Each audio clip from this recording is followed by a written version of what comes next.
Assalamualaikum warahmatullahi wabarakatuh. Halo pemirsa Saburai TV, apa kabar Anda hari ini? Mudah-mudahan tetap dalam keadaan sehat walafiat.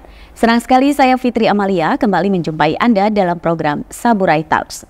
Dan kali ini kami berada di gedung DPRD Kabupaten Lampung Tengah. Bersama saya sudah ada Pak Umar nih. Halo Pak Umar, Assalamualaikum. Waalaikumsalam. Sehat Pak Umar? Alhamdulillah. Alhamdulillah. Secara umum, pesta demokrasi di Kabupaten Lampung Tengah kemarin berjalan kondusif. Kondusif dan baik, Pak. Kondusif, alhamdulillah ya Pak ya. Itu tentu yang kita harapkan semua. Artinya memang benar-benar pendidikan politiknya udah luar biasa di masyarakat Kabupaten Lampung. Sudah jauh lebih baik. Sudah jauh lebih baik. Oke, Pak Umar di Komisi 4 ya? Komisi 4. Nangani apa aja Pak? Pendidikan, kesehatan. Pendidikan, kesehatan. Kita fokus kemana dulu nih hari ini? Pendidikan boleh? Pendidikan ya, ke pendidikan. Catatan apa nih Pak menurut Bapak perkembangan mutu kualitas pendidikan di Kabupaten Lampung Tengah ini yang menjadi catatannya Pak? Sebenarnya bukan catatan ya Mbak, tapi di 2 tahun ini, kan 2 tahun kebelakang ini kan memang ada peraturan Menteri Keuangan PMK 212 kalau dulu, sekarang ini berubah lagi tapi konteksnya masih sama. Ini memang fokusnya di pendidikan dan kesehatan. Artinya memang bukti keseriusan pemerintah ya untuk meningkatkan, mendongkrak dari sektor pendidikan dan kesehatan.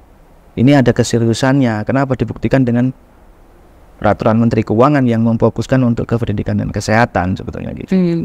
Artinya memang mau ditingkatkan kan gitu. Tapi amanat undang-undang 20% anggaran pendidikan itu sudah terlaksana belum Pak di Kabupaten Lampung Tengah? 20% untuk anggaran pendidikan? Ya sudah.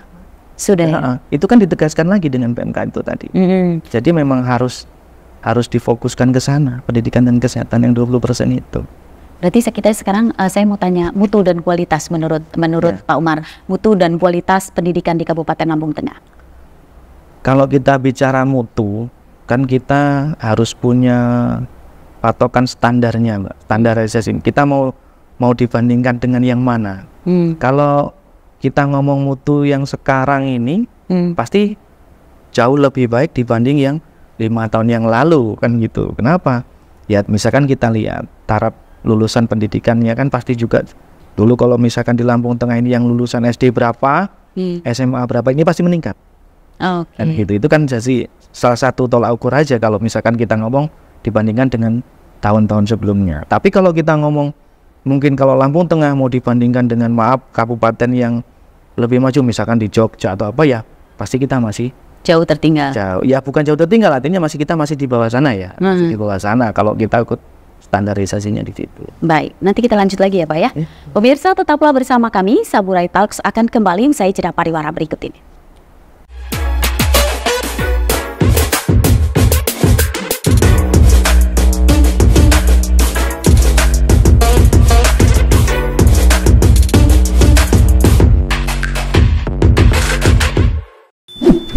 Yuk nonton siaran televisi digital? Bagaimana ya cara menangkap siaran televisi digital? Pertama, pastikan di daerah Anda sudah ada sinyal siaran televisi digital.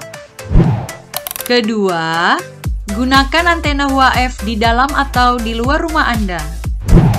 Ketiga, pastikan televisi Anda sudah dilengkapi penerima siaran digital DVB T2. DVB T2 merupakan jenis sinyal yang digunakan Indonesia dalam penyiaran televisi digital. Keempat, pilih autoscan, lalu pindai televisi Anda. Bagaimana jika televisi Anda masih analog? Pasangkan set-top box, televisi Anda otomatis menangkap siaran digital. Bersih gambarnya, jernih suaranya, canggih teknologinya. Bersama saya Hafiz Anasri dan saya Nuka Ajeng. Inilah Saburai Talks. Nikmati obrolan menarik dan inspiratif bersama pejabat daerah untuk mengenal lebih jauh tugas dan pokok fungsi pemerintah daerah dan perangkat daerah terkait.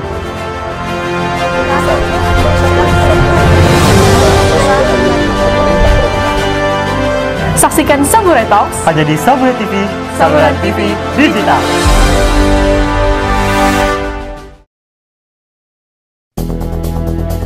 Siaran televisi analog di Indonesia akan dimatikan paling lambat 2 November 2022 untuk digantikan sepenuhnya oleh siaran TV digital.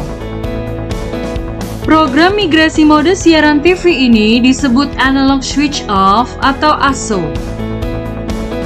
Meski demikian, para pemilik TV biasa atau tabung alias TV analog tak perlu khawatir, sebab TV analog bisa dimanfaatkan menjadi TV digital dengan menggunakan perangkat set-top box yang sudah mendukung digital video broadcasting second generation terrestrial atau DVB T2, standar TV digital di Indonesia.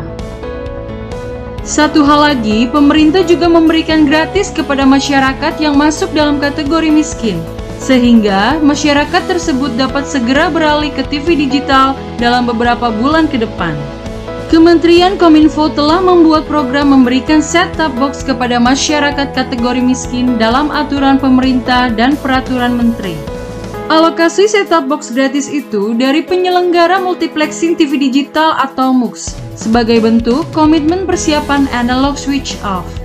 Masyarakat dapat mengakses informasi tentang analog switch off, TV digital maupun jenis set-top box yang sudah memiliki sertifikasi dalam mendukung siaran digital di laman Kementerian Kominfo, yaitu siarandigital.kominfo.go.id. Ayo, segera beralih ke TV digital!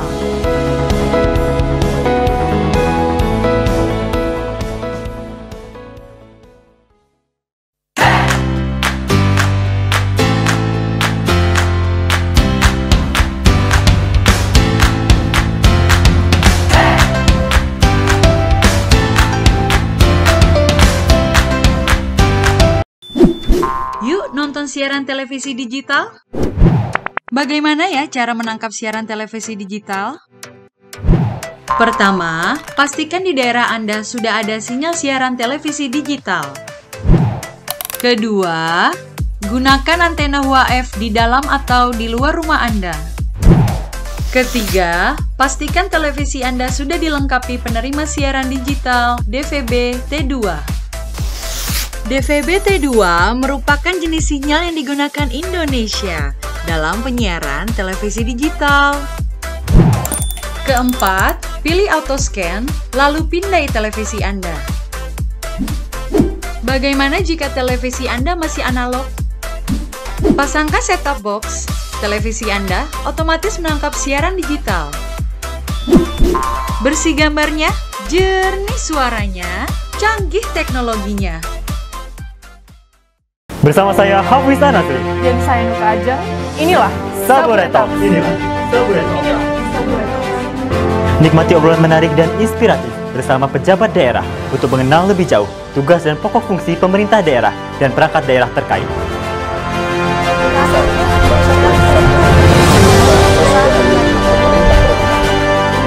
Saksikan Saburai Talks hanya di Saburai TV, Saluran TV Digital.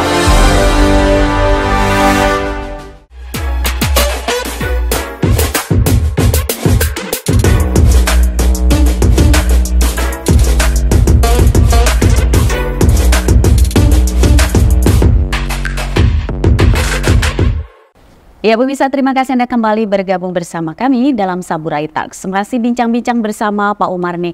Pak Umar, kalau Komisi 4 DPRD, peran dan fungsi pengawasannya itu apa saja Pak yang dilakukan terkait sistem pendidikan di sini Pak?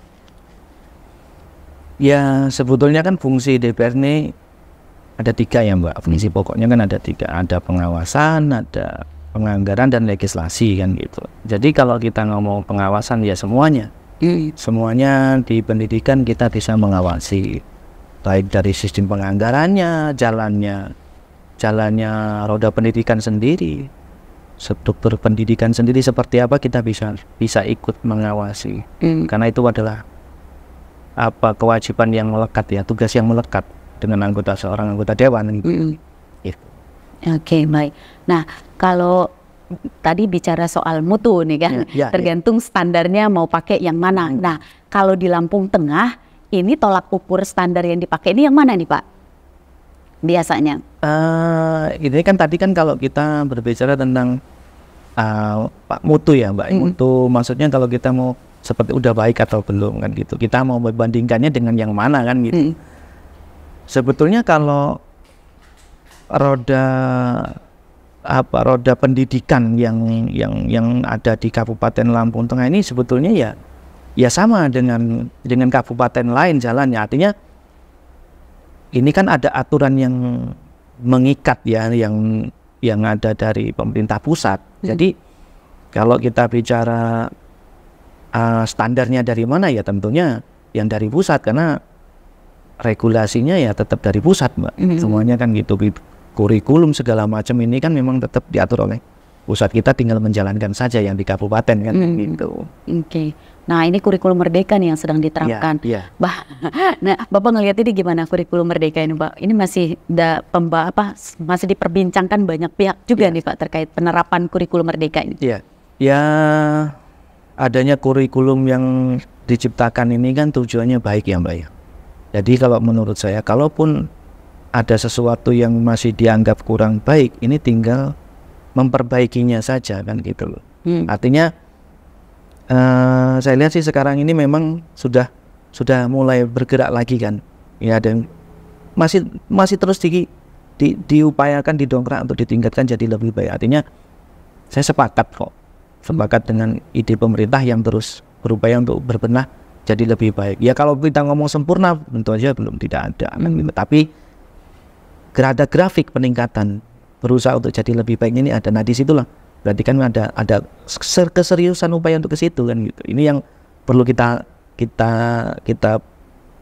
soroti dan kita dukung tentunya kan gitu.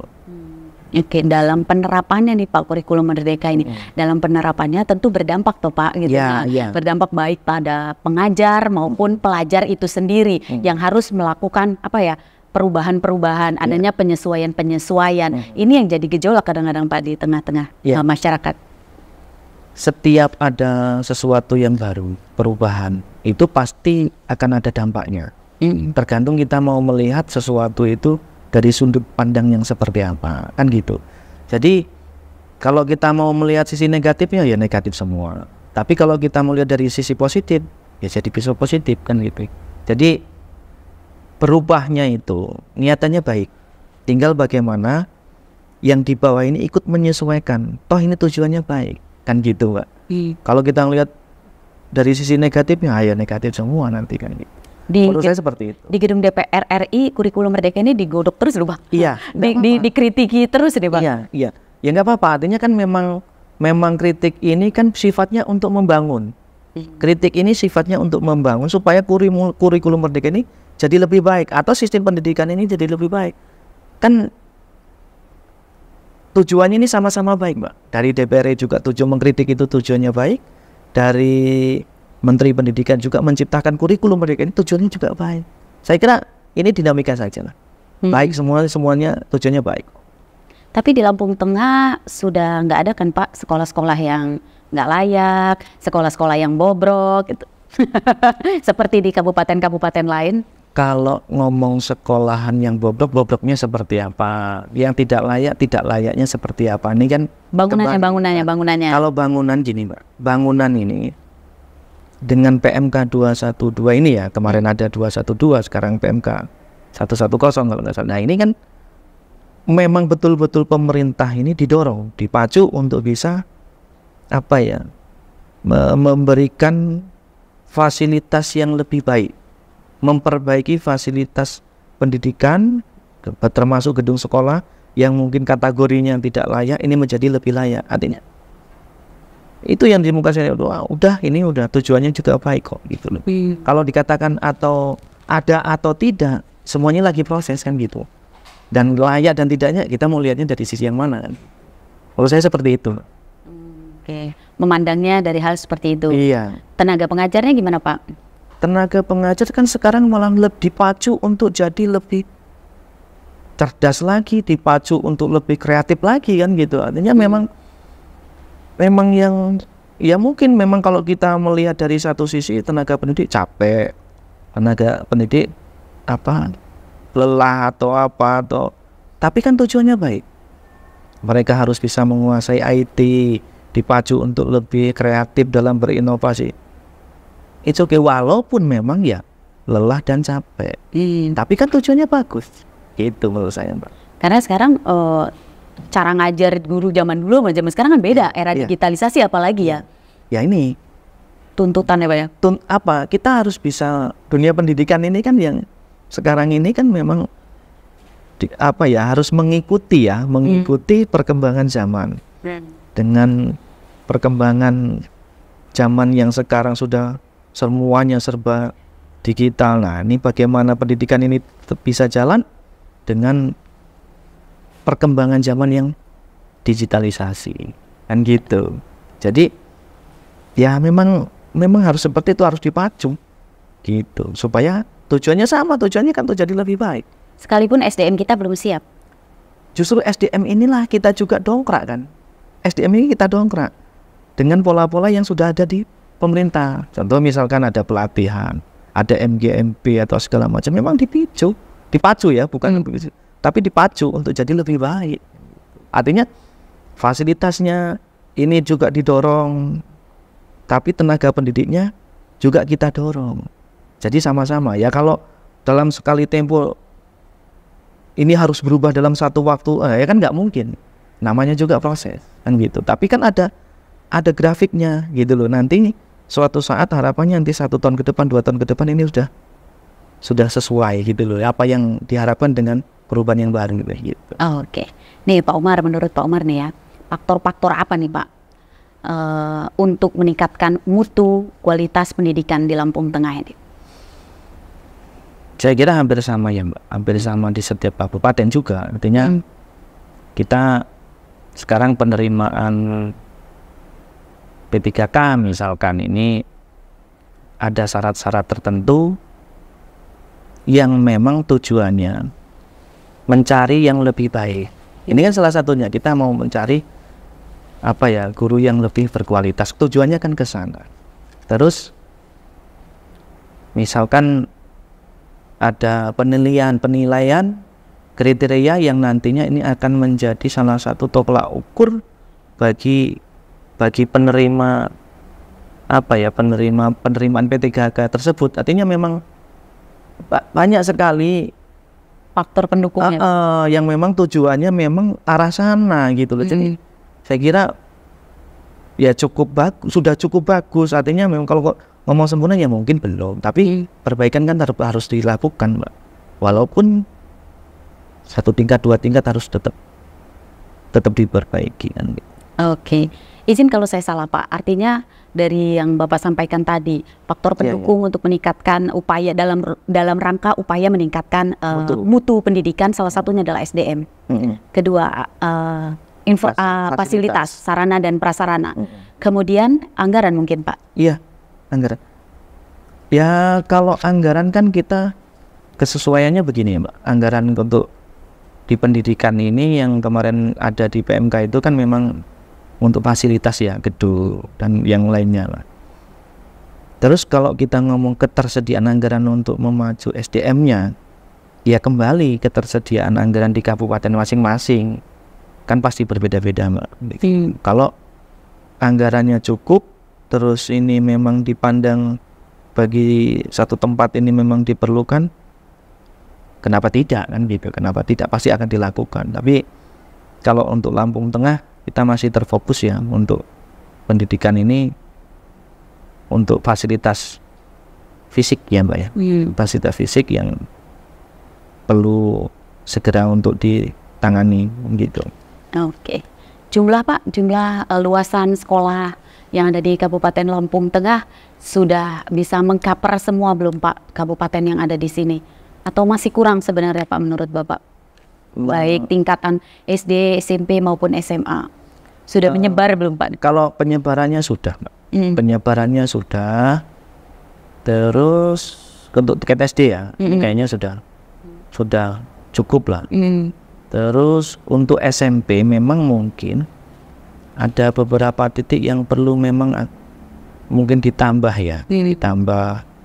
Artinya ini tujuannya ini untuk lebih lebih bisa mengakomodir keinginan masyarakat untuk bisa mendapatkan apa ya, Fasilitas pendidikan. fasilitas pendidikan di instansi pemerintah ya, di SMP negeri kan itu. Ini kan perlu kita akomodir tanpa mengesampingkan bahwa satu titik itu ada satu lokasi ini ada sekolah swasta yang berdiri, artinya bisa dari swasta bisa jalan, dari pihak pemerintah dengan SMP negerinya tetap jalanin ada.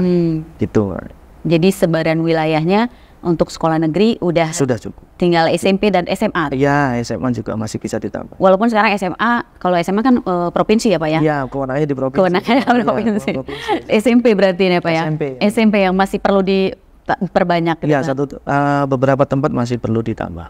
Ada berapa kecamatan sih Pak di sini Pak? 28 kecamatan. 28 kecamatan. Paling nggak berarti kurang dari 28 SMP di sini.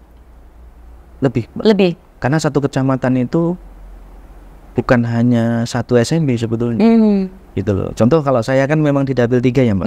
Itu di kecamatan saya, di Kecamatan Bangunrejo itu ada 2 SMP negeri kok. Tapi ketika penerimaan siswa baru kan memang masih membludak. Nah, tren ini kan perlu kita sikapi juga gitu loh. Makanya dengan penambahan lokasi gedung atau dengan penambahan SMP baru supaya tidak terlalu jauh warga ini yang ingin menyekolahkan anaknya, ini kan juga bisa memangkas biaya transportasi mereka untuk menyekolahkan anaknya.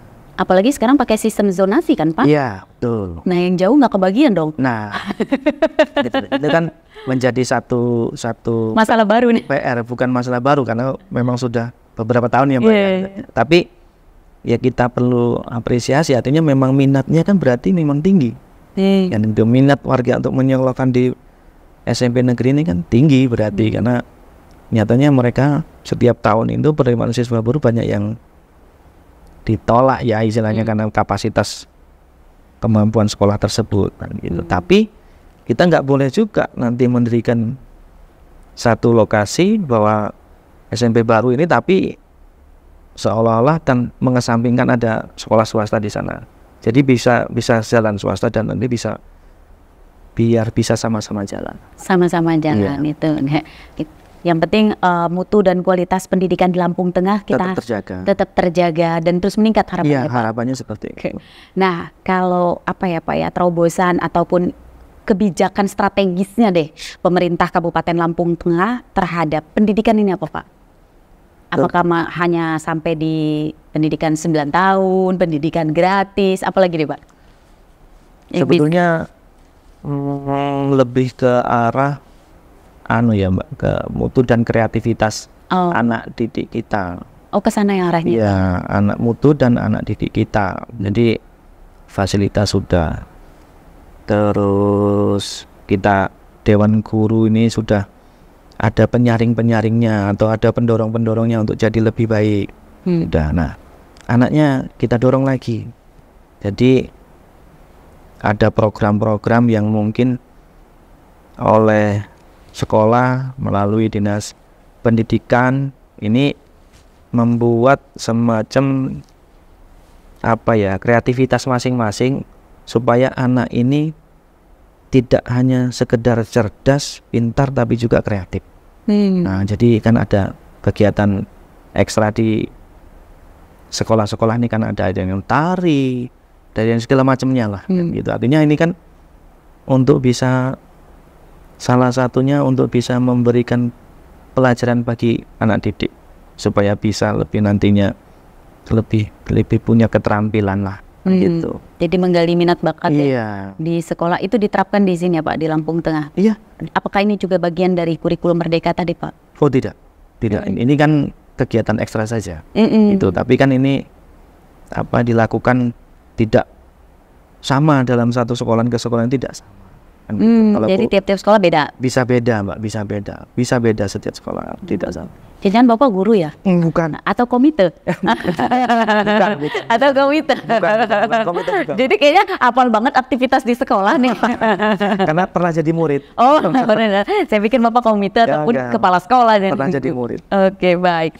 Ya Pak, kita ada di segmen terakhir. Apa yang bisa Bapak sampaikan kepada masyarakat Kabupaten Lampung Tengah untuk terus mengenyam pendidikan ataupun meningkatkan mutu pendidikan di Kabupaten Lampung Tengah supaya mencerdaskan bangsa deh gitu. Iya. Jadi sekolah ini mendidik anak untuk menjadi lebih cerdas. Cerdas ini nantinya ketika turun ke masyarakat ini bisa menjadi satu sosok yang bisa bermanfaat untuk masyarakat. Anak-anak didik kita, anak-anak kita yang kita sekolah ini tujuannya biar jadi lebih baik.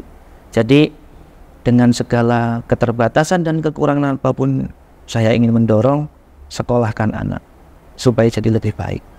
Itu. Jangan ada anak putus sekolah. Jangan putus sekolah. Kondisi apapun kalau bisa minta tolong jangan sampai putus sekolah. Masa depan ada di tangan mereka. Kalau kita yang sudah tua tinggal menjalani saja. Kalau nggak ada duit gimana Pak? Nggak ada biaya gimana? Ayo. Ini kan saya katakan tadi, kalau bisa dalam kondisi apapun, jangan sampai putus anak sekolah itu jangan sampai. Karena kalau kita ngomong biaya Mbak, banyak kok yang memang dibesarkan dengan anak orang itu dibesarkan dengan kondisi yang serba kekurangan, ternyata dia berhasil.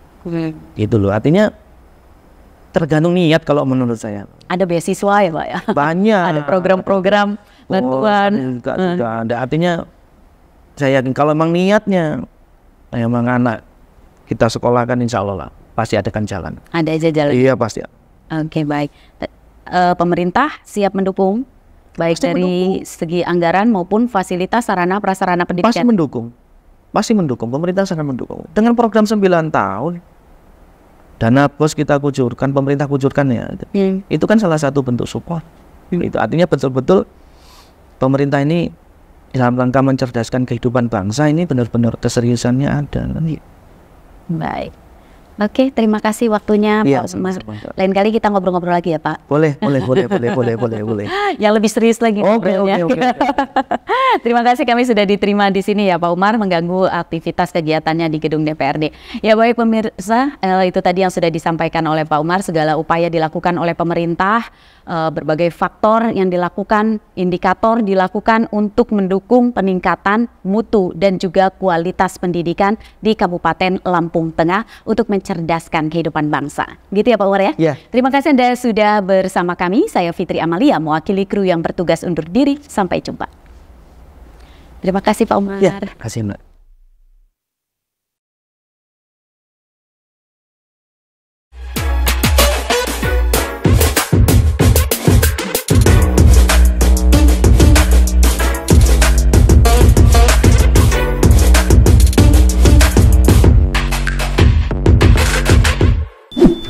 Yuk nonton siaran televisi digital.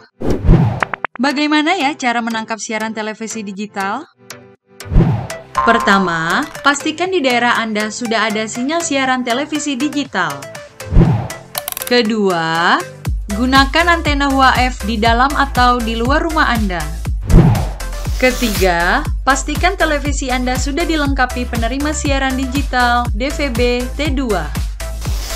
DVB T2 merupakan jenis sinyal yang digunakan Indonesia dalam penyiaran televisi digital. Keempat, pilih autoscan, lalu pindai televisi Anda. Bagaimana jika televisi Anda masih analog? Pasangkan set-top box, televisi Anda otomatis menangkap siaran digital. Bersih gambarnya, jernih suaranya, canggih teknologinya. Bersama saya Hafiz Anasri. Dan saya Nuka Ajeng. Inilah Saburai Talks. Nikmati obrolan menarik dan inspiratif bersama pejabat daerah untuk mengenal lebih jauh tugas dan pokok fungsi pemerintah daerah dan perangkat daerah terkait.